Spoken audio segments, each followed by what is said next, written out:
I'm so happy to be here today. And I just wanted to start out with reading Psalms 32, 1 and 2. And it says, count yourself lucky, how happy you must be. You get a fresh start. Your slate is wiped clean. Count yourself lucky. God holds nothing against you, and you're holding nothing back from him. Wow, thank you so much. Thank Step into the you. world of Zim Ladies Roundtable, where authenticity meets advocacy. Join the movement as we share stories, connect communities, and drive progress. Find us on Instagram and Facebook at Zim Ladies RT. Visit our website at zimladiesroundtable.com and catch us on Cityscape Radio on brownstoneworldwidemedia.com every Wednesday at 7:30 p.m. Eastern Standard Time. So today on our program, we have two wonderful guests. And before we introduce them, we'll introduce ourselves. My name is Tino. I am the co-founder of Zim Ladies Roundtable, and I'm joined by Dr. Taffy, who is also a co-founder. Today, we're joined by a husband and wife powerhouse on their own, but together they're a dynamic duo, Deshane and Barbara Reed. If you guys don't mind just introducing yourself a little bit more and giving us your backgrounds. Okay. Well, Barbara, want to start? You want me to go? Yes, please start. Well, to begin, I am a licensed mental health practitioner, and I've been in the field working with at-risk youth for probably right around 25 years now. I'm probably telling my age a little bit, but but I have worked with individuals, families, children, overcome obstacles, for all of these different years in so many different settings. We'll definitely get into, kind of how that background, how I happened upon it, but I've always loved children. And so I'm looking forward to diving in. Awesome. And my name is Deshane Reed. I have about 28 years of working in the field of mental health, counseling, and juvenile justice. So that's how myself and Barbara met. We met because we were in like fields. She was in counseling, mental health counseling. I was doing drug and alcohol counseling. And also we got involved into juvenile justice. So when we got involved in juvenile justice, we started to see more than one side of how people interact with law enforcement. And it became something like a banging drum for us to help to be a part of this reformation process regarding kiddos. You guys know about school to prison pipeline and all that good stuff, and how our kids, the high incarceration rate, and the lower the age of going behind some bars, the higher the rate of adult incarceration. So we found that very intriguing in our young professional career. So we kind of took that and ran with it. That's awesome. But okay, you found it intriguing, right? But what motivated you? There has to be something that actually motivated you or inspired you to work with young people. And, Yes. Where did this passion come from? So Well, I mean, I could say that for me, I have always loved children. So, I mean, I started in childcare when I was 14, moved to, doing summer camps, YMCA, all those kind of things. And then I started in my 20s actually working for summer camps for kids with disabilities and severe mental health disorders. And from there, just kind of birthed into more and more. I went to my master's program, and I was starting out in divinity, and then ended up saying, you know what, I'm going to do theological studies, but I'm really into this counseling thing. And so I that kind of took me off into a space of education and working with Department of Child Services, detention and max prisons and foster care and residential services, basically everywhere that kids couldn't leave. And the reason why they got there was for some type of trauma or situation that they ended up encountering. And so that really motivated my work to get started, and really just wanting to make an impact for these kids, because it starts so young. I mean, we've worked with kids, as young as 5. who have gone through abuse, neglect, all of those types of things. And so that's what motivated me. Deshane, what motivated you? Well, while Barbara was on that side of the track, I was traveling on another side of the track. I come from a single parent home. I am the youngest of 12 kids. Later in life, finding out that I'm the youngest of 26 kids, 12 being between my mom and dad. And I found myself living, we were living in poverty. I didn't know I was living in poverty until I saw other people living better, because one thing about living in poverty, everything looks the same around you. So it's things didn't look different for me until I went over some friends' house who were not living in poverty, and that kind of light bulb came on.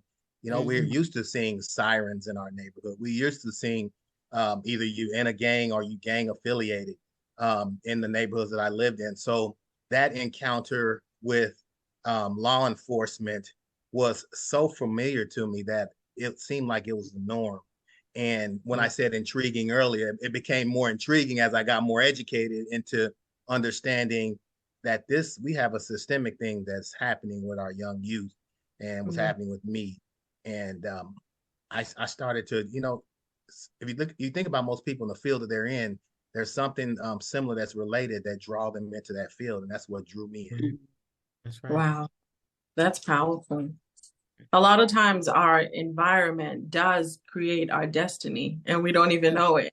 We don't know that that's how we're going to move forward in life. Our topic today is preserving promise, empowering our youth for a brighter tomorrow. Now, when we work with youth, especially youth that are in environments that are tough, they usually are resistant.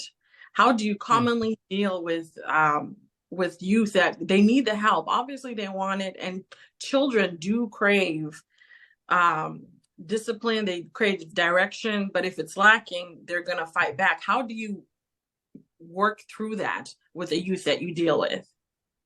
So from my, I'll let Barbara chime in, because we've done a lot of work together, and we've been a great 1-2 punch with the kids. They don't know how to take us, because one good cop, bad cop, one day bad cop, good cop. So, but our style, my style of working with the kids is to understand that when these kids are presented to us, however they come to us on the assembly line of life, they're presenting the best coping skill that they have available within them.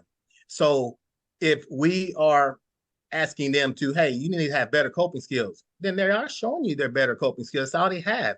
So when we move into helping them to develop, when we use terminology called positive youth development, when we move into this, moving into positive youth development, then we need to help their tool belt.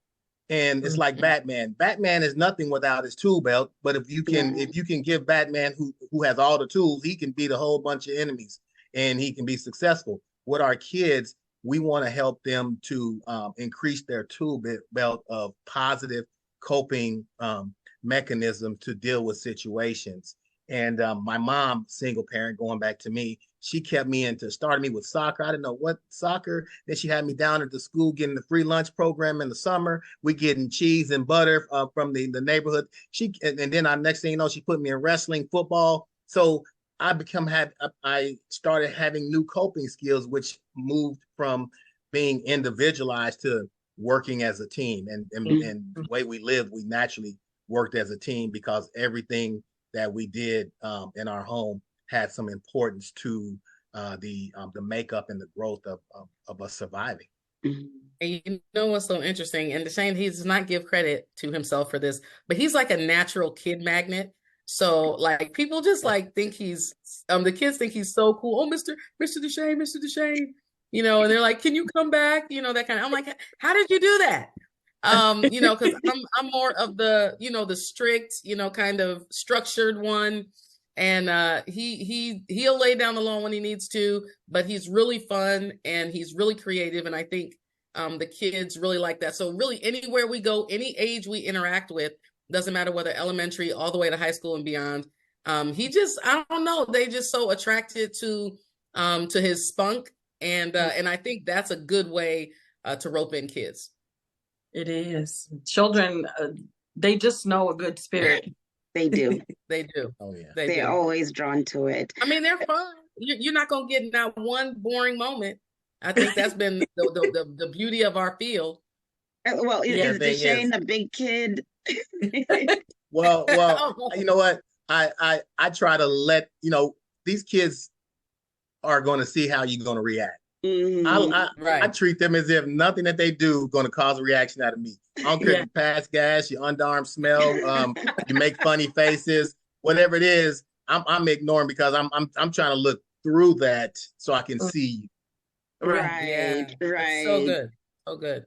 Oh yeah. And I understand, getting into this field, you recognized a need with our youth, and you figured out that there's something that's missing that you want to bring to them. I'm wondering, what do you believe are the most critical skills or attributes that young people need to succeed today? What are they missing today that you are That's a great actually bringing question. to them? That's a great question. And one of the things I hope that we do bring, just from us showing up, is the fact that we're together, the fact that we are tackling this as a team, and we happen to be married, and we are building. And so, number one is, I think it's just important to see something that you haven't seen, or that you want to see, so that you know that you can get there. Because I feel like, the strength and the stability of the family, obviously it starts from just at least seeing it at its most simplistic form. And then, another thing that we try to incorporate and we love is, we are very spiritually centered. And so we want to make sure people are thinking kind of beyond themselves, like, oh, it has to, if it's up to me, it has to, it has to be, it's up to me. That's a lot of pressure on kids today. And there's already enough going on right now. The world is super fast. Sometimes I feel like children are caught in the whirlwind of things. And so, like, what I'm hoping we do is, whenever we show up anywhere, whenever we're working anywhere, whenever we show up to do our consulting jobs and things of that nature, that we're slowing down enough to say that we see you, we know your name, we want to know your story, because everybody is going at hyper speed. And so when that happens, we miss a lot. And so we want to slow down enough to be able to see the need and be able to do it. And I think that's why we've been taking on this journey of this book project. Yeah, and I just to piggyback off that, I love what you said, Barbara, in regards to one thing that we do is we try our best to interact with kids and get to know their names. It's nothing like saying, "Hey, Juan. Hey, Jerry. Hey, Jane. How are you today? Roxanne. How are you doing, Barbara?" Saying their name to let them know that, what, somebody recognized me in this world. And they actually called me by name. It's this book that we read often. It's called the Holy Bible, and it talks about this gentleman named Jesus, and he knew people by name. He told a guy that was in a tree named Zacchaeus "Hey, I'm coming to your house to hang out with you." Zacchaeus ran home to get his house fixed up, and Jesus wasn't worrying about none of that. He just wanted to spend some time and hang out with him. So when you start knowing about that gentleman named Jesus, he did a lot of relationship building, and that's what it's about, building the relationship. And I think that's when you said what's missing. I think the relationship is being lost, and things are moving into a transactional process versus the relational piece helping to move into a transformational process and interaction with kids. You saw, the 10-point coalition that's here in Indianapolis. It's a bunch of pastors that's interacting and walking in the community, getting to know people. It's a relationship thing that is happening to get to prevent crime and homicides. So they're banking on the relationship more than the enforcement of things. Right. Yeah. That's so I think it's that also that back and forth dialogue, like what we're doing right now. When Deshane and I, we were talking earlier this week, and we're like, we do it with such ease, but then we forget that socialization has shifted so much to more of like this online platform that just having a conversation like this literally can be so difficult for our kids because they're like, oh man, like they get stumped. Oh, what question should I ask next? So, what comes after this? Like you would think that it's something that just comes naturally, but when we're in conversation with kids, sometimes they're stumped because of the lack of socialization or the way they are socializing now. Mm-hmm.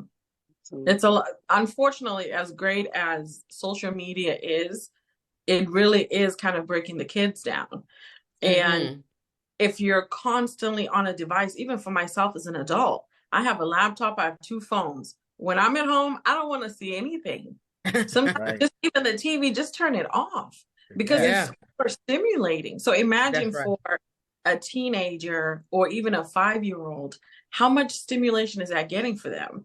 They're not connecting with other kids. They're not playing outside like we used to, So it's very the work that you guys do just to see them, just to validate them.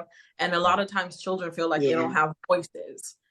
So, and then just going out and you're watching things on social media and you're being told you're not good enough. Your hair is not good. You need to look like this. You need to talk this way. So it definitely does. You're making a dent. So we definitely appreciate that. And we know that with everything that you're doing, you've written a collection of books. Yes. So if you could tell us a little bit about your books and then let us know how they're impacting our youth. Now, I don't know how much time we have on this podcast, but the introduction of our children's book series came on an odd notion. We've always had creativity in our home.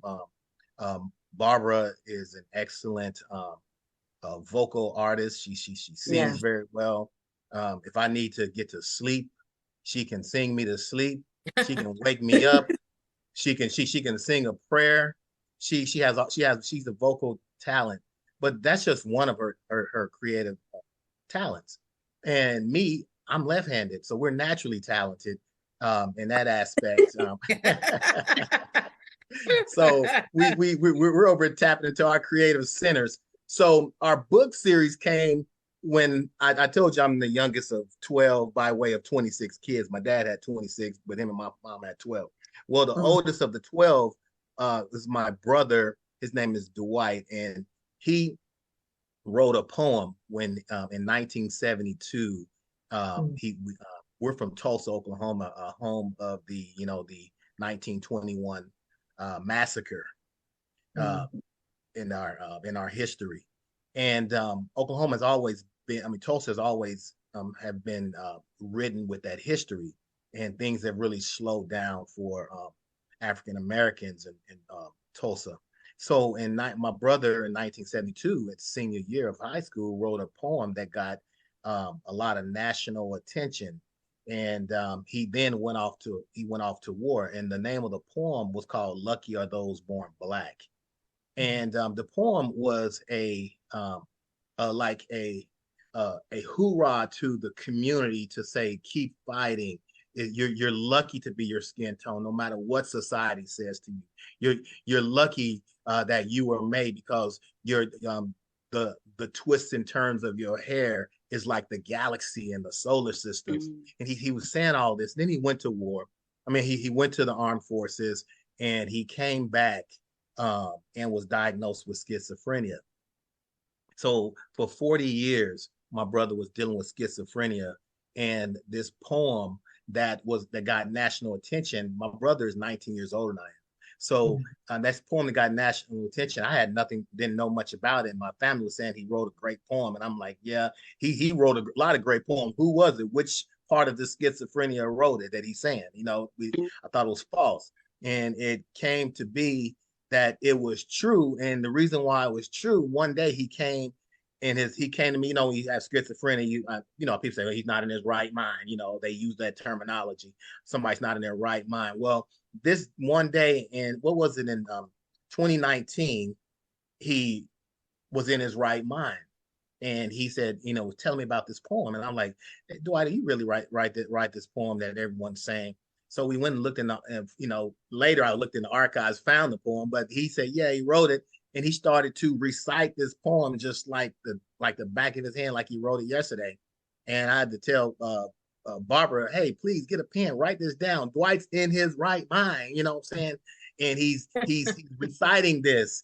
I'm telling you, I don't know, in the Black community we use the right mind, wrong mind. That was our diagnosis for mental health. Hey, you're not in your right mind right now.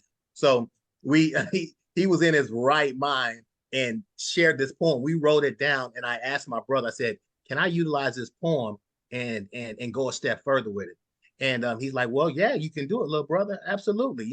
This poem has served its purpose since 1972. So in 2022 is when we released the children's book, Lucky Are Those Born Black. So we took his adaptation from this poem and we moved it to being the first book of this 6 book children's enrichment series.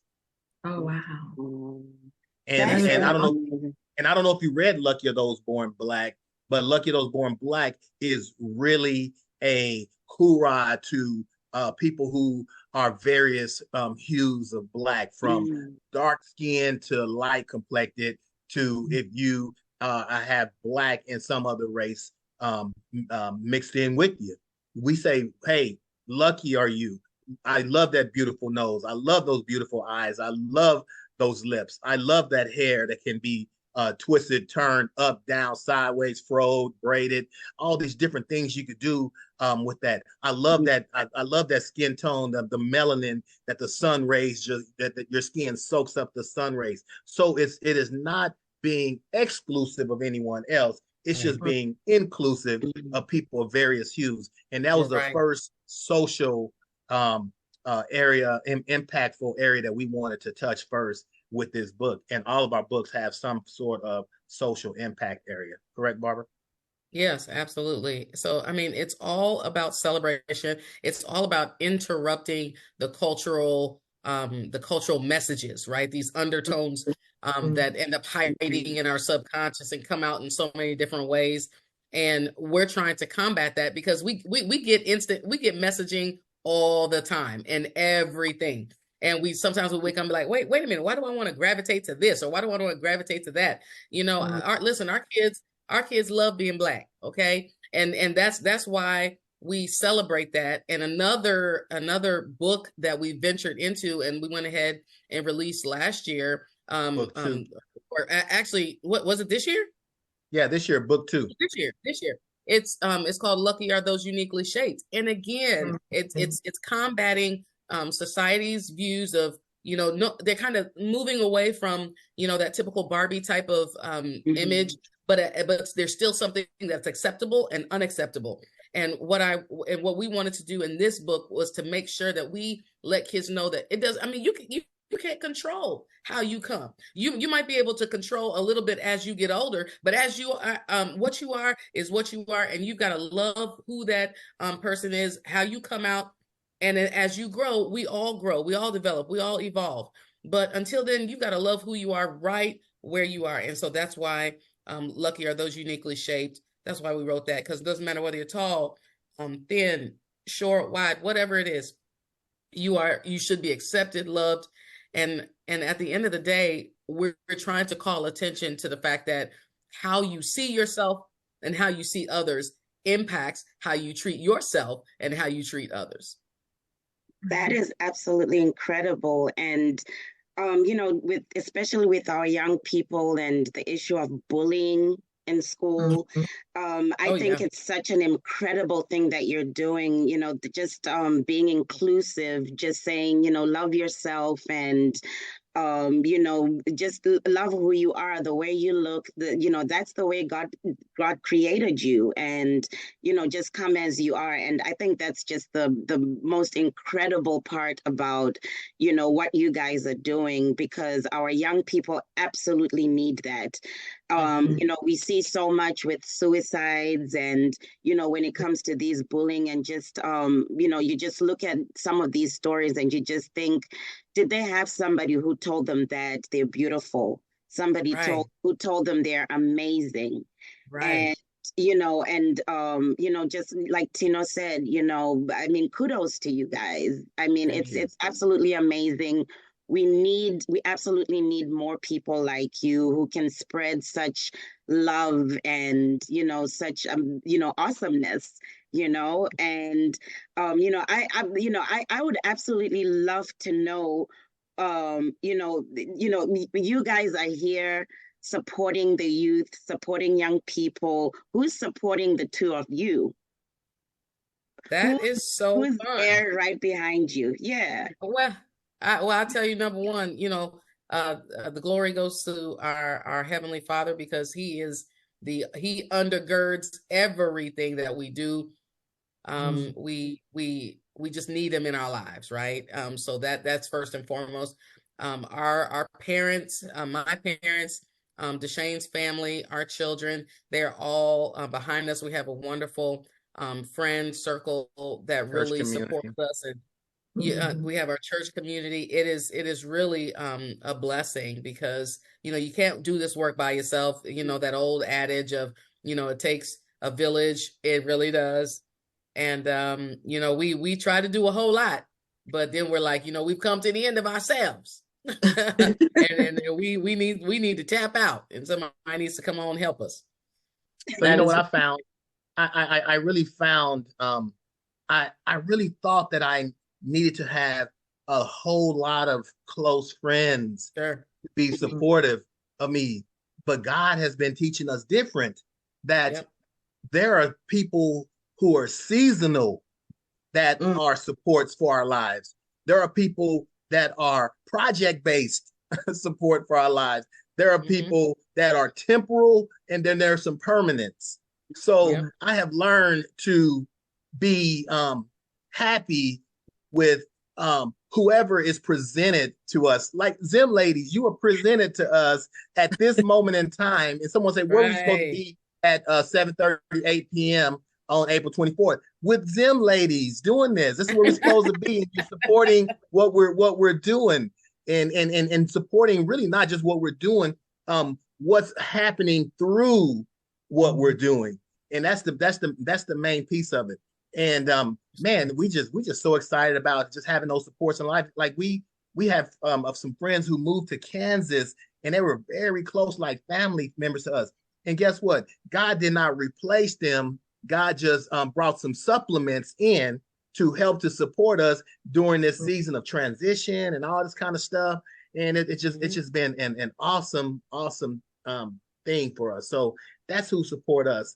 And it's we have a church community. Like we went to a weekend to remember. We set goals every year at the end of the year. Barbara and myself, for individual, family, marriage. We try to set goal finances, things to help to enhance us. And throughout the year, we get to have a fun scavenger hunt of checking these things off on the way to the end of the following year, Lord willing. That's right. wow.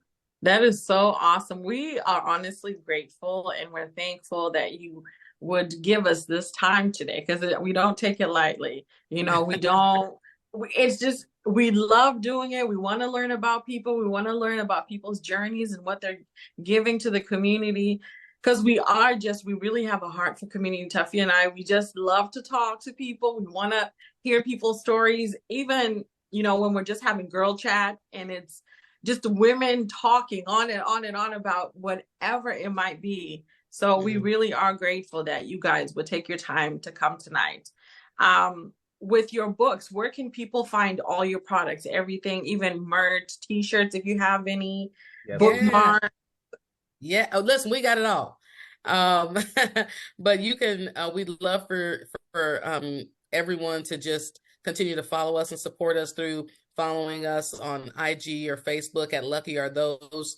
They can also support us by ordering books for their children, their community, their library. I mean, as a matter of fact, you can actually go to your library and you can request that they order it so they can have it on their bookshelves as well. So those are other ways that you can support us. You can always buy a book or buy some books at luckyarethose.com, luckyarethose.com. That would be Now, amazing. here's the thing. Amazon, we are on Amazon. However, to be a better support, come to luckyofthose.com to order your books. Amazon, you'll only be able to get the softback of any Right. one of the books. Exclusive through luckyofthose.com, you can get the hardback collector's editions at luckyofthose.com, and they come with a beautiful sleeve that turns into a poster for a kid's wall, and you still won't lose the integrity of your book. The cover of the book is still in place. It's not just a white or a black book. If you take the cover off, it's still a graphic book cover that a kid can still use. And when I say these books are absolutely beautiful and they're collectors, these are 10 by 10 books, Yes. very, very well illustrated by Tyrus Gaucher out of Chicago, Illinois. Yes. I want to also let you know that we have our third book in the making, and I want to be the Yes. first to share people the title of this on Zim Ladies. The title of our third book, third of 6 books, which will be out at the beginning of next year. It's called Lucky Are Those Born Exceptional. And we, Barbara, share with what Lucky Are Those Born Exceptional. Yes. Who are we celebrating in this book? So in a nutshell, we're celebrating those with special needs. Oh, Because again, love it. these are we try to focus on populations that they get accolades sometimes, they get recognition sometimes, but I'm telling you, those with special needs and their communities around them are doing some exceptional things. And so that's why we were like, you know what, we've got to zoom in on this population so that we can celebrate what they're doing in their own lives, worlds, and their communities. And so we're super excited, working really hard to Yes. get that out. So we're excited. And I'm telling you, our illustrator, we put him the task on this one. When we talk about Lucky Those Born Exceptional, all of our books followed the PIES. We call it the PIES process, PIES. All of our books must be positive. They must be inclusive. They must be educational, and they must touch on a social subject. So that's our PIES. Every one of our books that you'll see, that's how you know it's ours, is because if you see our book putting anybody down using language that we like in our Lucky of Those Born, Lucky of Those Uniquely Shaped, this second one that's out, we don't use words like fat, skinny, or anything like that. There are other terminology that is more acceptable for kiddos, and we want to make sure that people really see that. We use terminology like thin, sturdy, stocky, these types of full figured, that type of language, because the society that we're living in, this is not like Barbara was saying, this is not the Barbie doll society that we're living in. We're living in a society that is more curvy in all kind of ways. When I saw somebody I saw some on social media that said BBL, I thought it was a bacon burger with lettuce, and that's not even what it meant. So I'm like, whoa, hey, okay. I thought I was ordering something. I was like, let me order that bacon burger with lettuce. I thought it was a Hardee's order, but it wasn't. So there's not a Barbie. Barbie is not the thing. People are trying to get the bacon burger and lettuce nowadays. Yeah. So we got to combat that and say, you know what? You're beautiful without. You're beautiful the way God made you. And we leave it in that. Come on, I absolutely love it. I love it. And I am so excited about your upcoming book. Especially, I work with people with special needs. I found myself coming back into this field. So right now I'm a program director and I'm having trouble leaving. Like, this is not what I went to school for. So but I'm struggling to get out because they are the most incredible human beings I have ever met, the most loving. And, one thing I realize is they just want to have a good time. Like the rest of us, right? They just, they want to have dance parties too. You know what I'm saying? Yeah, they so it's been amazing being being in this field. I've been doing this job for a little over a year now. And, when I started, I said, I'll give it 6 months. I'll give it 6 months. And then 6 months came along and I was like, I'll give it another 6 months. Let's see what's in store. But, what you're doing is incredible. I'm excited about this book. I'm definitely going to purchase this book for some of my clients. They love, a lot of them love to read. A lot of them love to read. A lot of them love to flip books, look at pictures. So I'm really excited about it. I'll be your first purchase. Hey, let's do it. We'll let you know. We'll let you know when it comes out. Yes, and we'll definitely let the rest of the rest of the Zim Ladies Roundtable family and the Brownstone Worldwide family will definitely let them know as soon as the book is out. But awesome. Everybody give them that website again so they can go to your website. Absolutely. Thank you so much. Again, you can follow us on IG or Facebook at Lucky Are Those, and make sure to stop by luckyarethose.com to purchase your books. We'd love the support. And you get an author's signature when you order at luckyarethose.com. Oh, yes. I love it. Yes. Well, thank you so much, Mr. and Mrs. Reed, for joining us tonight. It was a pleasure. And as always, you can find us on Instagram and Facebook at Zim Ladies RT. Visit our website at zimladiesrt.com and catch us live on Cityscapes Radio on Brownstone Worldwide Media every Wednesday at 7:30 p.m. Eastern Standard Time. And as always, be your sister's keeper. Have a good night. Thank you. Bye. Thank you. Bye-bye. Thank you so much. Have a good night.